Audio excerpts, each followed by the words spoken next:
രാഹുൽ, ഇനി എല്ലാ കണ്ണുകളും നിലമ്പൂരിലേക്കാണ്. നിലമ്പൂർ PV അൻവർ തട്ടകമാക്കി വെച്ച നിലമ്പൂർ, UDF-ന്റെ കോട്ടയായിരുന്ന, UDF-ന്റെ പൊന്നോമന പുത്രനായിരുന്ന ആര്യാടൻ മുഹമ്മദിന്റെ സ്വന്തം നിലമ്പൂർ. UDF ക്യാമ്പിൽ നിന്ന് ഒരാളെ അടർത്തിയെടുത്തു കൊണ്ടുപോയി LDF-ന്റെ തട്ടകമാക്കിയ നിലമ്പൂർ.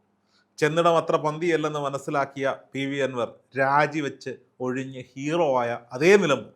ആ നിലമ്പൂരിൽ ഒരു മത്സരത്തിൻ്റെ ചിത്രം തെളിഞ്ഞു വരുമ്പോൾ അവിടെ ആരാകും സ്ഥാനാർത്ഥി എന്ന തരത്തിൽ മാധ്യമങ്ങളിലൊക്കെ വലിയ തോതിലുള്ള ചർച്ചകൾ ആരംഭിച്ചിട്ടുണ്ട്.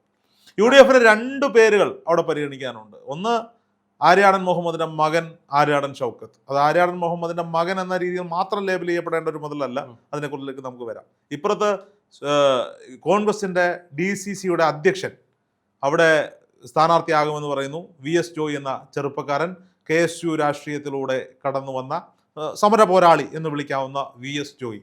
പക്ഷേ റിപ്പോർട്ടർ ചാനലിന്റെ ഇടയ്ക്ക് വെച്ചൊരു വാർത്ത പുറത്തുവിട്ടിട്ടുണ്ടായിരുന്നു, ആര്യാടൻ ഷൗക്കത്ത് LDF-ൽ വന്ന് മത്സരിക്കുന്നു പറഞ്ഞു. റിപ്പോർട്ടർ TV ഏതാ, കൈരളി TV ഏതാ എന്ന് മനസ്സിലാക്കാൻ പറ്റാത്ത സാഹചര്യമാണ്. ചുവപ്പ് ഇപ്പം ഇച്ചിരി കൂടി നിൽക്കുന്ന റിപ്പോർട്ടർ TVക്ക്, കൈരളി ഇച്ചിരി ചുവപ്പ് കുറച്ചിട്ടുണ്ട്. മറ്റേ അവരുടെ AKG സെന്ററിന്റെ പുതിയ കെട്ടിടത്തിലെ ചുവപ്പ് ഇച്ചിരി കുറച്ചപ്പോൾ കാവ്യായി. ഇനിയിപ്പോൾ BJP-യുടെ സ്റ്റേറ്റ് കമ്മിറ്റി ഓഫീസ് 2 എണ്ണം വരും തിരുവനന്തപുരത്ത് പറയുന്ന പോലെയാണ്. ആ ചുവപ്പ് കുറച്ചത് കൈരളി കുറച്ച ചുവപ്പ് റിപ്പോർട്ടർ TV കൂട്ടിയിട്ടുണ്ട്. അപ്പോൾ റിപ്പോർട്ടർ TV എന്ത് പറയാം, പ്രത്യേകിച്ച് അരുൺകുമാർ മുന്നോട്ട് വെക്കുന്ന ഓരോ സന്ദേശങ്ങളും എന്തിന് എങ്ങനെയെന്നുള്ളത് കൃത്യമായി ജനങ്ങൾക്ക് മനസ്സിലാകും എന്നുള്ളത്.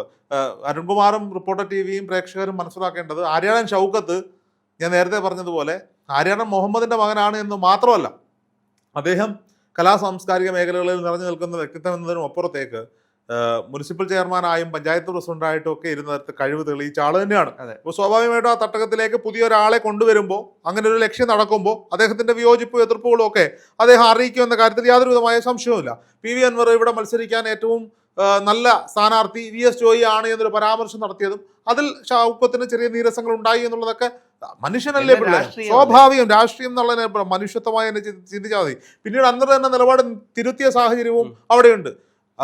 VS ജോയി എന്നല്ല, ഏതൊരാൾ വന്ന് മത്സരിച്ചാലും അൻവറിന്റെ മുഴുവൻ സപ്പോർട്ടും നിലമ്പൂരിലുണ്ട് എന്ന കാര്യത്തിൽ യാതൊരു വിധമായ സംശയവുമില്ല. പക്ഷേ ഇടതുപക്ഷത്തിനാര്, ആ ചോദ്യത്തിന് ഉത്തരം പറയണമെങ്കിൽ വലതുപക്ഷത്തിന്റെ സ്ഥാനാർത്ഥിയെ അറിഞ്ഞിട്ട് ഞങ്ങൾ സ്ഥാനാർത്ഥിയെ പ്രഖ്യാപിക്കാം എന്നാണ് പറയുന്നത്. ഇപ്പോൾ VS ജോയി വന്ന് മത്സരിച്ചാലും ആര് മത്സരിച്ചാലും, കഴിഞ്ഞ തവണ PV അൻവറിനെതിരെ മത്സരിച്ചത് ആര്യാടൻ ഷൗക്കത്താണോ? അല്ല. പാർട്ടി പറയാൻ മാറി നിർത്തും, അദ്ദേഹം മാറി നിന്ന് കൊടുത്താണ്. മറ്റൊരു സ്ഥാനാർത്ഥിയാണോ മത്സരിച്ചത്? അദ്ദേഹത്തിന്റെ മരണവും കാര്യങ്ങളും ഒക്കെ നമ്മൾ കണ്ടതാണ്. അപ്പോൾ സ്വാഭാവികമായും നിലമ്പൂരിൽ ഒരു ടൈറ്റ് മത്സരം കൊണ്ടുവരാൻ ആണ് ഇടതുപക്ഷം ശ്രമിക്കേണ്ടത്. വെറുതെ അങ്ങ് ജയിച്ചു പോകുന്നതിനകത്ത് എന്തെങ്കിലും സുഖമുണ്ടോ? അല്ല, കോൺഗ്രസിന്റെ ചിലപ്പോൾ രസതന്ത്രം അത്ര പന്തി ആകണമെന്നും ഇല്ലല്ലോ. എങ്ങനെയാണ് പന്തി കേട്ടുണ്ടാവുക അവിടെ? അതിന്റെ സാഹചര്യങ്ങൾ എന്തൊക്കെയാണ്? രാഷ്ട്രീയപരമായിട്ട് CPM ഇപ്പോൾ തന്നെ വർക്ക് തുടങ്ങിയിട്ടുണ്ടാവും.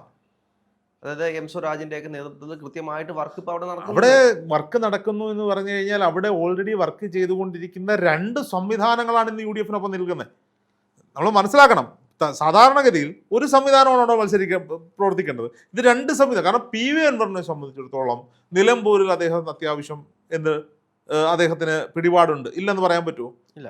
അല്ലെങ്കിൽ UDF-ന്റെ പൊന്നാപുരം കോട്ടയെ എങ്ങനെയാണ് അദ്ദേഹത്തിന് മറിക്കാൻ സാധിക്കുക? ഇവിടുത്തെ ഇടതുപക്ഷത്തിന്റെ കഴിവുകൊണ്ടാണോ? ഒരിക്കലും. അവിടെ നിന്ന നിഷ്പക്ഷ രാഷ്ട്രീയക്കാരെയും മൃദു കോൺഗ്രസ് സമീപനം എടുത്തിരുന്നവരെയൊക്കെ വലിച്ച് ഇടതുപക്ഷത്തേക്ക് കൊണ്ടുപോകാൻ ആർക്ക് സാധിച്ചിട്ടുണ്ട്? PV അൻവറിന് സാധിച്ചിട്ടുണ്ട് എന്നുള്ളതാണ്. PV അൻവറിനൊപ്പം ഒരു ജനസംഖ്യ അവിടെയുണ്ട്. ആ സംവിധാനം അവിടെ UDF-ന് വേണ്ടി വർക്ക് ചെയ്യുന്നുണ്ട് നിലവിൽ. ഇപ്പുറത്ത് VS ജോയി എന്ന് പറയുന്ന കരുത്തനായ DCC അധ്യക്ഷന്റെ നേതൃത്വത്തിൽ ഒരു സംവിധാനം കോൺഗ്രസിന് വേണ്ടി അവിടെ പ്രവർത്തിക്കുന്നുണ്ട്. നിലമ്പൂര് എന്ന് പറഞ്ഞു കഴിഞ്ഞാൽ ഒരു സാമുദായികമായി നമ്മൾ കേൾക്കുമ്പോൾ വിചാരിക്കുന്നത് ഇസ്ലാം ഭൂരിപക്ഷ മേഖലയാണ്. അങ്ങനെയൊന്നുമല്ല. സാമുദായികമായി 30-30-30. ഓക്കെ, അപ്പോൾ 90 ആവുന്നുള്ളൂ. ബാക്കി 19 എന്നോട് ആരും ചോദിക്കില്ല, ഞാൻ ഒരു കണക്കിലങ്ങ് പറഞ്ഞതാണ്. അപ്പോൾ അല്ലെങ്കിൽ 33 പിന്നെ ഒന്നുണ്ട്. അപ്പോൾ എല്ലാവർക്കും തുല്യമായ, അതായത് ഹൈന്ദവ ജനതയ്ക്കും ക്രൈസ്തവ ജനതയ്ക്കും ഇസ്ലാമിക ജനതയ്ക്കും തുല്യമായ വോട്ട് ബാങ്കുള്ള സ്ഥലമാണ് നിലമ്പൂർ. ആ നിലമ്പൂരിൽ VS ജോയി വന്നാലും ആര്യാടൻ ഷൗക്കത്ത് വന്നാലും സാമുദായികമായ സഹായം എന്നൊരു സംവിധാനം അവിടെ ചിന്തിക്കേണ്ട കാര്യമില്ല. കാരണം ആര് വന്നാലും അവർക്കൊപ്പം ആരുണ്ട്? PV അൻവർ ഉണ്ട് എന്നുള്ളതാണ്. അപ്പോൾ കോൺഗ്രസ് ആരെ നിശ്ചയിക്കുന്നു? എനിക്ക് തോന്നുന്നില്ല. പക്ഷേ PV അൻവർ ഇതിനകത്ത് എന്താണ് ലക്ഷ്യം വെക്കുന്നത്? എങ്ങനെ ഈ രാഷ്ട്രീയ ലക്ഷ്യം കൊണ്ട്? അതായത് PV അൻവർ ഇവർക്ക് സപ്പോർട്ട് കൊടുക്കുമ്പോൾ PV അൻവറിന്റെ ഭാവി എന്താവും? PV അൻവറിന്റെ ഭാവി എന്തോ? അടുത്ത തവണ PV അൻവർ UDF-ന്റെ സ്ഥാനാർത്ഥിയായിട്ട് മത്സരിക്കാൻ പറ്റില്ല അവിടെ. അല്ലെങ്കിൽ പിന്നെ PV അൻവറിന്റെ രാജ്യസഭാ സീറ്റ് ചോദിച്ചൂടെ? കോൺഗ്രസിന് എവിടെയെങ്കിലും ഒഴിവ് വരുന്ന ഒരു രാജ്യസഭാ സീറ്റ് ചോദിച്ചു. കോൺഗ്രസ് ആരെ സമ്മതിക്കും? പിന്നെ അത് സമ്മതിക്കാതിരിക്കാൻ എന്താ? ഈ കോൺഗ്രസിനെ സംബന്ധിച്ചിടത്തോളം നിലവിലെ സാഹചര്യത്തിൽ എന്താ? അവരവിടെ 99-100 ആക്കാൻ നടന്നപ്പോൾ ഇപ്പൊ 98-ൽ നിൽക്കുക. ആ 99ലേക്ക് തിരിച്ചു കൊണ്ടുവരാൻ പോലും അവർ സമ്മതിക്കരുത് എന്നുള്ളതാണ്. നിയമസഭാ തെരഞ്ഞെടുപ്പും പഞ്ചായത്ത് തെരഞ്ഞെടുപ്പും വന്ന് പടിവാതിൽ നിൽക്കുകയാണ്. ഇപ്പോൾ ആരുടെ സഹായവും കോൺഗ്രസ് എടുക്കേണ്ടുന്ന ഒരു സാഹചര്യമാണ്. എടുക്കണം എന്നുള്ളതാണ് ഞാൻ പറയുന്നത്. എൻ്റെ ഒരു കാര്യം പറയാണ്. അവിടെ കുഞ്ഞുമാണി ആവട്ടെ, കുഞ്ഞു ഗണേശനാവട്ടെ, അല്ലെങ്കിൽ അൻവർ ആകട്ടെ, ആരായാലും ഘടകകക്ഷികളെയൊക്കെ തിരികെ കൊണ്ടുവരണം. UDF കരുത്താർജിക്കണം. എങ്കിൽ മാത്രമേ ഇവർക്ക് നിലനിൽക്കാൻ പറ്റൂ. നോക്കൂ, ജനവിരുദ്ധ നടപടികളുമായി മുന്നോട്ട് പോകുന്ന ഇടതുപക്ഷ സർക്കാർ എന്ന് നിങ്ങൾ പറയുമ്പോഴും 98-99 സീറ്റ് അവരുടെ കയ്യിലിരിക്കുക. ഈ സീറ്റ് തിരിച്ചു പിടിക്കണമെങ്കിൽ ഇവിടെ 41 കൊണ്ട് കരഞ്ഞുകൊണ്ടിരിക്കുന്ന ആളുകൾക്ക് എന്ത് വേണം? ഓരോ ജില്ലയിലും നിലവിലുള്ള സീറ്റുകൾ കൂടാതെ 4 സീറ്റുകൾ വെച്ച് അധികം പിടിക്കണം. എവിടെയെങ്കിലും അതിനുള്ള സാഹചര്യം UDF നിലവിലുണ്ടോ? ഇല്ല. തിരുവനന്തപുരത്ത് എത്ര സീറ്റുകൾ അധികം പിടിക്കാൻ സാധിക്കും? ചുരുക്കം ചില സീറ്റുകൾ മാത്രമേ കഴിയത്തുള്ളൂ. ചുരുക്കം ചില സീറ്റുകളിൽ പോലും BJP യോട് വലിയ വെല്ലുവിളി ആവുന്നുണ്ടെന്നുള്ളതാണ്. രാജീവ് ചന്ദ്രശേഖരന്റെ തട്ടകമാണ് തിരുവനന്തപുരം. തിരുവനന്തപുരത്ത് അവർ എയിം ചെയ്യാൻ പോകുന്ന സീറ്റുകളുണ്ട്. അവിടെ BJP കറുത്ത കുതിരയാവുന്നുള്ള കാര്യത്തിൽ ആർക്കും സംശയമൊന്നും വേണ്ട. കൊല്ലത്തേക്ക് വരും. കൊല്ലത്ത് നിലവിൽ 2 MLA മാത്രമാണ് UDF PC വിഷ്ണുനാഥും ഈ പറയപ്പെടുന്ന CR മഹേഷും. ബാക്കി 9 മണ്ഡലങ്ങളുണ്ട്. ഈ 9 മണ്ഡലങ്ങളും ഇടതുപക്ഷത്തിന്റെ കയ്യിലിരിക്കുക. അതിലെവിടെയാണ് കോൺഗ്രസിന് തിരിച്ചു പിടിക്കാൻ പറ്റുന്ന 4 മണ്ഡലങ്ങൾ? ഞാൻ നമ്മുടെ ജില്ല ആയതുകൊണ്ട് ഞാനത് കൃത്യമായി പറയുന്നതാണ്. ഇപ്പോൾ കരുനാഗപ്പള്ളി CR മഹേഷ് നിലനിർത്തുമെന്ന് വിചാരിക്കൂ. ചവറയിലേക്ക് വന്നു കഴിഞ്ഞാൽ ഷിബു ബേബി ജോണിന്റെ RSPയുടെ മണ്ഡലമാണ്. അവിടെ ഡോക്ടർ സുജിത് കുമാറാണ്. നല്ലതിനും ഇല്ല, ചീത്തയ്ക്കും ഇല്ല, കാണാനും ഇല്ല, പൊടി പോലും ഇല്ല കണ്ടെത്താൻ പൊതുമാധ്യമങ്ങളിൽ. മണ്ഡലത്തിലുണ്ടോ എന്ന് എനിക്കറിയത്തില്ല. അവിടെ ഷിബു ബേബി ജോൺ എന്തുമാത്രം പ്രവർത്തിക്കുന്നു എന്നതിനനുസരിച്ച് അത് തിരിച്ചു പിടിക്കാൻ പറ്റുമോ പറ്റത്തില്ലയോ എന്നുള്ള കാര്യം. ഓക്കെ, കൊല്ലം മണ്ഡലമാണ്. അവരോട് മുകേഷിനെ മാറ്റി നല്ലൊരു സ്ഥാനാർത്ഥിയോടെ കൊണ്ടിട്ടാൽ കൊല്ലം തിരിച്ചു പിടിക്കാൻ പാടാ. അതെ, മുകേഷ് തന്നെ മത്സരിച്ചാൽ കൊല്ലം പിടിച്ചെടുക്കാൻ പറ്റും. നട്ടം തിരിഞ്ഞ് നിൽക്കുക. കുണ്ട്ര ചിലപ്പോൾ നിലനിർത്താൻ പറ്റിയേക്കും. കുണ്ട്രയിൽ PC വിഷ്ണുനാഥിനെതിരെ മത്സരിക്കാൻ പറ്റുന്ന 2 നല്ല സ്ഥാനാർത്ഥികളുണ്ടെന്ന് മേഴ്സിക്കുട്ടി അമ്മ പ്രായാധികമായി വലിയ വയ്യാത്തൊരവസ്ഥയിലേക്ക് പോകും. അവർക്ക് ഇനി ഒരു ബാല്യമുണ്ടോ മത്സരത്തിനുള്ളതെന്ന് എനിക്കറിയില്ല. ചിലപ്പോൾ ഉണ്ടാവും, എനിക്കറിയില്ല. പിന്നെ അല്ലെങ്കിൽ പിന്നുള്ളത് MA ബേബി സാറായിരുന്നു. അല്ല, അദ്ദേഹം അഖിലേന്ത്യാ സെക്രട്ടറി ആയിട്ട് പോയി. അദ്ദേഹം മണ്ഡലത്തിലുണ്ട്. PC വിഷ്ണുനാഥ് മണ്ഡലത്തിലുണ്ട്. ഞാൻ പറഞ്ഞ അത് നിലനിർത്താൻ പറ്റും. പിടിച്ചെടുക്കാൻ പറ്റുന്ന ഒരു സീറ്റ് ഏതാ കൊല്ലത്ത്? പിന്നുള്ളത് കൊട്ടാരക്കരയാണ്. കൊട്ടാരക്കരയിൽ കഴിഞ്ഞ തവണ 10,000 വോട്ടിന് മാത്രമാണ് ആര് ജയിച്ചത്? KM ബാലഗോപാൽ ജയിച്ചത്. പക്ഷേ ഈ ബഡ്ജറ്റിൽ, കഴിഞ്ഞ ബഡ്ജറ്റിൽ കൊട്ടാരക്കരയ്ക്ക് നിയന്ത്രണമില്ലാത്ത വികസനങ്ങളാണ് KN ബാലഗോപാൽ തുറന്നിട്ടിരിക്കുന്നത്. അതൊക്കെ പ്രാവർത്തികമാക്കി കാണിക്കാൻ കാണിക്കുന്നുള്ള പ്രതീക്ഷയൊന്നും വേണ്ട. കാണിക്കാൻ പറ്റിയാൽ കൊട്ടാരക്കരയിൽ ഒരുപക്ഷെ വീണ്ടും KN ബാലഗോപാലിന് വിജയിക്കാൻ സാധിക്കും എന്നുള്ളതാണ്. അല്ലെങ്കിൽ കൊട്ടാരക്കരയിൽ ശക്തനായ കരുത്തനായ ഒരു സ്ഥാനാർത്ഥിയൊക്കെ അഖിൽമാരൊക്കെ സംസാരത്തിൽ തോന്നുന്നത് എനിക്ക് അദ്ദേഹം തന്നെ സ്ഥാനാർത്ഥിയായിട്ട് പ്രഖ്യാപിക്കുന്ന രീതിയിലൊക്കെയാണ് കഴിഞ്ഞ ദിവസത്തിൽ അദ്ദേഹത്തിന്റെ ബൈറ്റ്. അങ്ങനെയാണെങ്കിൽ രസമായിരിക്കും കാണാൻ. അങ്ങനെയാണെങ്കിൽ ഫുള്ള് സ്പ്ലിറ്റ് ആയിരിക്കും.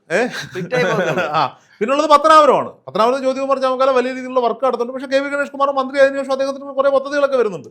അവിടെ എന്ത് സംഭവിക്കുന്നൊന്നും പറയാൻ പറ്റില്ല. അങ്ങനെ നോക്കുമ്പോൾ നൗഷാദിന്റെ മണ്ഡലമാണ്. നൗഷാദിന്റെ മണ്ഡലത്തിലും ഈ പറയുന്ന തരത്തിലുള്ള കാര്യങ്ങളുണ്ട്. ഞാൻ ഈ കൊല്ലത്തെ ചടയമംഗലം അറിയാമല്ലോ, ഇടതുപക്ഷത്തിന്റെ കോട്ടയാണ്. ഞാൻ നമ്മുടെ ജില്ല ആയതുകൊണ്ടാണ് ഞാൻ കൃത്യമായ മണ്ഡലങ്ങൾ എടുത്തു പറഞ്ഞത്. അപ്പോൾ എങ്ങനെയാണ് തിരുവനന്തപുരത്ത് ഇങ്ങനെ ആലപ്പുഴയിൽ കോൺഗ്രസിന് ഏതൊക്കെ സീറ്റുകൾ നേടാൻ സാധിക്കും, അധികമായി നേടാൻ സാധിക്കും എന്നുള്ളതാണ്. എല്ലായിടത്തും CPM ഇപ്പോഴും കൃത്യമായിട്ട് ആധിപത്യം സ്ഥാപിക്കുന്നുണ്ട്. അല്ല, ഉറപ്പായിട്ടും. അതുകൊണ്ടാണ് ഞാൻ പറഞ്ഞത് പഴയ ഘടകകക്ഷികളെ, പണ്ട് ഒപ്പം ഉണ്ടായിരുന്ന ഘടകകക്ഷികളെയും പുതിയ ഘടകകക്ഷികളെയും എങ്ങനെയൊക്കെ അക്കോമഡേറ്റ് ചെയ്യാമോ അതേ രീതിയിലേക്ക് UDF തിരിച്ചു കൊണ്ടുവരാതെ UDF മുന്നോട്ട് പോക്ക് സാധ്യമല്ല. ഇപ്പോൾ PV അൻവറിന്റെ രാഷ്ട്രീയ ലക്ഷ്യം എന്തോ ആയിക്കൊള്ളട്ടെ, അത് അന്നേരം നോക്കാം. ഇപ്പോൾ PV അൻവറിന്റെ സപ്പോർട്ട് എടുക്കുക എന്നത് മാത്രമായിരിക്കും UDF മുന്നോട്ട് വെക്കാൻ പോകുന്നത്. പിന്നെ അവിടെ ഒരു മൂന്നാം ശക്തി അവിടെ നിൽപ്പുണ്ട്, മുസ്ലിം ലീഗിന്റെ ശക്തമായ, അതായത് ഈ വടക്കൻ മേഖലയിലോട്ട് പോയി കഴിഞ്ഞാൽ ഈ വടകരയിലൊക്കെ ഷാഫി പറമ്പലിന്റെ വലിയ വിജയത്തിന് വലിയ കാരണം മുസ്ലിം ലീഗാണ്. അപ്പോൾ സ്വാഭാവികമായിട്ടും മുസ്ലിം ലീഗിന്റെ വലിയൊരു വർക്ക് അവിടെ നടക്കും എന്നുള്ളതാണ്. അപ്പോൾ അവിടെ ആര്യാടൻ ഷൗക്കത്തോ അല്ലെങ്കിൽ ഈ പറയപ്പെടുന്ന VS ജോയിയോ എന്നൊരു ചോദ്യം അവിടെ ബാക്കി നിൽക്കുമ്പോൾ ഇവർ രണ്ടുപേരായാലും UDF തുല്യമാണ്. ആർക്കും വലിയ മഹിമയോ വലിയ താഴ്മയോ പറയാനില്ല. ആരായാലും അവിടെ വലിയ നറുക്ക് നടക്കും. പാലക്കാട് എന്തൊക്കെ വിവാദങ്ങളാണ് ഉണ്ടായേ, നമ്മളടക്കം പറഞ്ഞില്ലേ പാലക്കാട് രാഹുൽ മാങ്കൂട്ടത്തിൽ തോക്കും. ഞാൻ പറഞ്ഞതാ അവിടെ വലിയ വിവാദീയത നടക്കുന്നുണ്ട്, തോറ്റു പോകുന്നു പറഞ്ഞതാ. പക്ഷെ തോറ്റോ? അത്രയും വിവാദീയത എന്തായാലും നിലമ്പൂരിലുണ്ടാവില്ല. എടാ, ഇവിടെ ഇടതുപക്ഷത്തിന്റെ ഒരു സ്ഥാനാർത്ഥിയെ പറയാൻ അവിടെ ഇല്ല. അവര് ഫുട്ബോളറുടെ ഒക്കെ പിന്നാലെ നടക്കുക. ചിലപ്പോൾ അവര് ഈ തൃക്കാക്കര ചെയ്തതിനോട്ട് ആ സീറ്റ് വിറ്റ് കാശ് മേടിക്കുമായിരിക്കും. നമുക്കറിയാൻ പറ്റുന്നില്ല. അപ്പോൾ സ്വാഭാവികമായും നിലമ്പൂർ UDFന്റെയും LDFന്റെയും വലിയ കരുത്ത് കാണിക്കേണ്ട സ്ഥലമാണ്. അത് എന്താകുമെന്നുള്ളത് കണ്ടറിയേണ്ടതാണ്. VS ജോയി ആയാലും ആര്യാടൻ ഷൗക്കത്തായാലും നിലമ്പൂരിൽ UDF വിജയിക്കാനുള്ള എല്ലാ സാധ്യതയും ഉണ്ട്. നിലവിലെ സാഹചര്യം എന്തുവാ? ഇലക്ഷനുകളെല്ലാം ഞങ്ങൾ വിജയിച്ചു. ശരി, നിങ്ങൾ എവിടെയാണ് ജയിച്ചേ? നിങ്ങൾ ജയിച്ചത് എവിടെയാ? തൃക്കാക്കര ജയിച്ചു. തൃക്കാക്കര ആരുടെ സീറ്റായിരുന്നു? UDFന്റെ സീറ്റായിരുന്നു. പുതുപ്പള്ളി ജയിച്ചു. പുതുപ്പള്ളി ആരുടെ സീറ്റായിരുന്നു? കോൺഗ്രസിന്റെ കുത്തകയായിരുന്നു. പിന്നെ നിങ്ങൾ ജയിച്ച എവിടെയാ? പാലക്കാട് ആരുടെ സീറ്റായിരുന്നു? അത് കോൺഗ്രസിന്റെ സീറ്റായിരുന്നു. പിന്നെ ഉപതെരഞ്ഞെടുപ്പ് നടന്നതിന് ചേലക്കരയില്ല, ജയിച്ചോ? ജയിച്ചില്ല. പക്ഷെ എന്താ ഗുണം? ഭൂരിപക്ഷം കുറയ്ക്കാൻ പറ്റി. ശരി, നിലമ്പൂർ ആരുടെ സീറ്റാ? LDF-ന്റെ സീറ്റാ. പിടിക്കേ എങ്കിൽ മാത്രമേ UDF തിരിച്ചു വരുന്നു എന്നൊരു സന്ദേശം കൊടുക്കാൻ പറ്റൂ. അതിന് കിട്ടുന്നൊരു മൈലേജ് ഉണ്ട്. അത് പഞ്ചായത്ത് ഇലക്ഷന് വരാൻ പോകുന്ന നിയമസഭാ തെരഞ്ഞെടുപ്പിൽ പ്രതിഫലിക്കും എന്നുള്ളതാണ്. അപ്പോൾ UDF-നെ സംബന്ധിച്ചിടത്തോളം അത് കൃത്യമായി അവർ ഓപ്പറേറ്റ് ചെയ്യട്ടെ എന്ന് നമുക്കും പ്രാർത്ഥിക്കാം.